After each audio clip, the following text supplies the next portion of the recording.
Welcome to study channel. मेरा नाम है मोहम्मद कैसर। यूपी शिक्षा सेवा चयन आयोग की पहली अध्यक्ष कृति पांडे मैम का पहला इंटरव्यू आज सामने निकल कर आया है।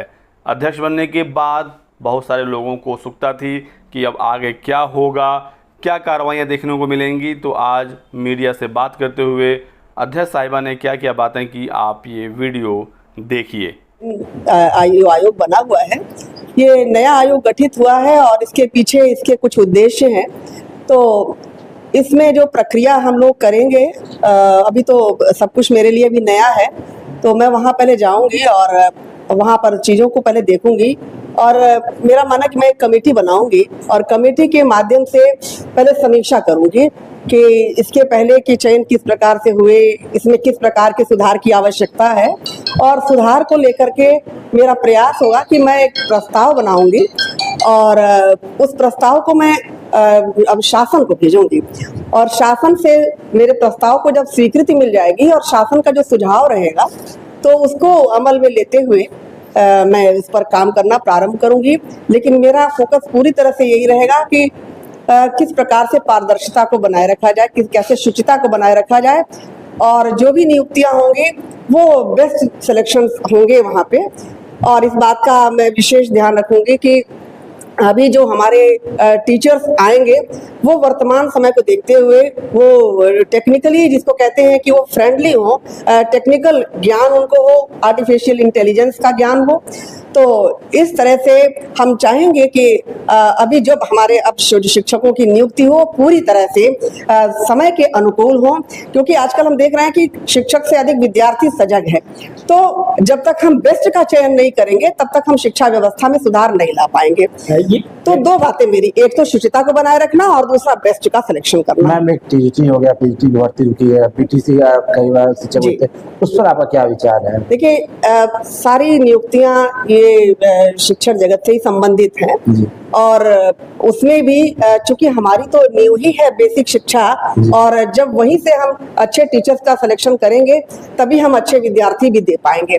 तो वर्तमान समय में विद्यार्थियों को देखते हुए, अपने संस्थाओं की आवश्यकता को देखते हुए हम बेसिक शिक्षा से लेकर के और माध्यमिक और उच्चतर शिक्षा में हम बेस्ट देने का प्रयास करेंगे। मैम, रिटायर्ड ज्यादा लोग हुए, रिटायर्ड ज्यादा हो गए, बच्चों की संख्या बढ़ रही है, अध्यापक और कर्मचारियों की समस्या से हर संस्थान जूझ रहे हैं। तो ऐसे में इस समस्या निदान के लिए आपका क्या नजरिया है? देखिए, मैंने अभी बताया आपको कि अभी चूंकि आयोग नए प्रकार से गठित हुआ है और पहली उसकी अध्यक्ष के रूप में मुझे जो जिम्मेदारी मिली है, तो मैं पहले से ही बहुत कुछ अभी नहीं कह पाने की स्थिति में हूँ। इतना है कि पहले मैं वहाँ ज्वाइन कर लेती हूँ और ज्वाइन करने के बाद जब स्थिति का आकलन कर लूंगी तो बेसिक से लेकर के और हायर एजुकेशन तक की मेरी जो है कमेटी, जो हमारी टीम होगी वो टीम जिस प्रकार से तय करेगी, और सबसे बड़ी चीज कि हमारी टीम जो तय करेगी उसको जब तक शासन उसको सहमति या स्वीकृति नहीं देगा हम उसको लागू नहीं कर पाएंगे। पहले तो जितने अध्यक्ष थे कमेटी से दूरी थी,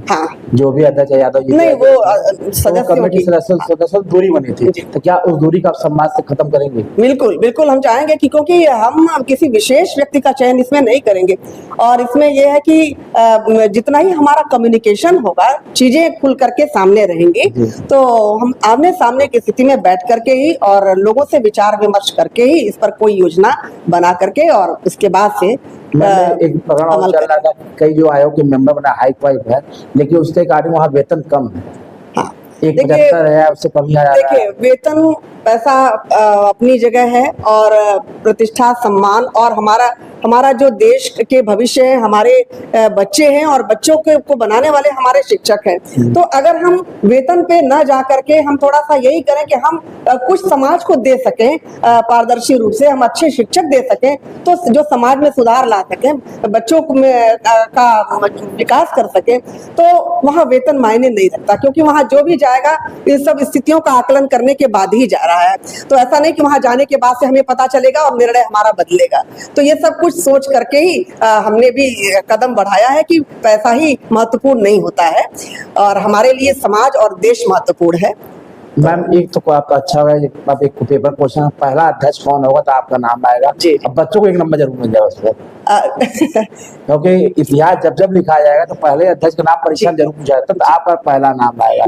कई IAS भी इस लाइन में थे, कई बड़े अधिकारी, इनका उनको पछाड़ के आपका नाम ना आया। देखिए, इस बारे में यही कहना है कि देखिए किसी भी विश्वविद्यालय या शिक्षण संस्था या हायर एजुकेशन को जितनी अच्छी तरह से कोई शिक्षक समझ सकता है और उसकी व्यवस्था को, चाहे शिक्षण व्यवस्था हो, व्यक्तित्व विकास को हो, तो और मैनेजमेंट की भी बात जहाँ तक है, तो जहाँ तक एक शिक्षक इस बात को समझ सकता है, मेरे ख्याल से शायद एक IAS या प्रशासनिक अधिकारी केवल प्रशासन तो कर सकता है, लेकिन ओवरऑल जो देखने की बात होती है वो शिक्षक बेहतर ढंग से समझ सकता है। तो जो मुझे ये दायित्व मिला है प्रथम अध्यक्ष के रूप में, तो मैं पहले एक शिक्षक ही हूँ, उसके बाद से अध्यक्ष हूँ।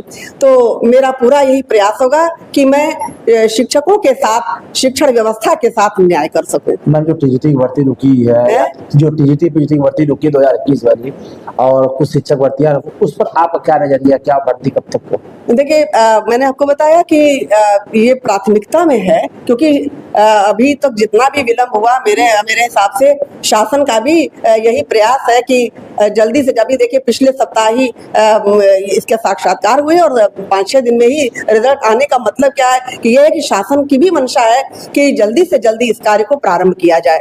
तो वहां जाने के बाद मेरी तुरंत की प्राथमिकता होगी कि जो इस तरह के कार्य रुके हुए हैं उनको प्रारंभ कर दिया जाए। अच्छा मैम, ये भी देखा जाता है कुछ शिक्षक दोस्त की तरह पेश नहीं आते स्टूडेंट, उस पर क्या करना चाहिए? दोस्त की तरह? जी, देखिए, शिक्षक जो है अंदर से तो दोस्त की तरह होता है, लेकिन ऊपर से उसे एक अनुशासनात्मक व्यवस्था भी प्रदर्शित करनी होती है, क्योंकि शिक्षकों के हाथ में ही अनुशासन है। अगर हम सबसे दोस्त की तरह से बात करने लगेंगे तो बच्चों में भी अनुशासन नहीं रहेगा और हम अपने जो हमारा लक्ष्य है उसमें हम सफल नहीं हो पाएंगे। तो शिक्षक और विद्यार्थी। तो दोस्तों, यहाँ पर इन्होंने सबसे पहले एक कमेटी के बारे में कहा कि एक कमेटी का गठन किया जाएगा, जो भी कार्रवाइयाँ हैं, जो भी लंबित मामले हैं उसका अध्ययन किया जाएगा, शासन को प्रस्ताव भेजा जाएगा और जैसा शासन से निर्देश आएगा उस हिसाब से कार्रवाई की जाएगी। दूसरा, इन्होंने ये कहा है कि आज के जो शिक्षक हैं वो टेक्निकल होने चाहिए, टेक्निकल फ्रेंडली होने चाहिए। AI तक का इन्होंने जिक्र किया है, यानी आने वाली परीक्षाओं में कंप्यूटर से रिलेटेड, IT से रिलेटेड कुछ सवाल, कुछ प्रश्न देखने को मिलेंगे। हालांकि जो लंबित परीक्षाएं हैं 2022 वाली असिस्टेंट प्रोफेसर या टीजीटी पीजीटी, उसमें कुछ बदलाव नहीं होगा, लेकिन जो नए विज्ञापन आने हैं जिसकी चर्चाएं चल रही हैं, तो इसके एग्ज़ाम पैटर्न में, कुछ सिलेबस में बदलाव देखने को मिल सकता है। लंबित परीक्षाओं पर उन्होंने कहा कि जो भी मामले लंबित हैं उसको जल्द क्लियर किया जाएगा, पारदर्शी तरीके से भर्तियाँ होंगी।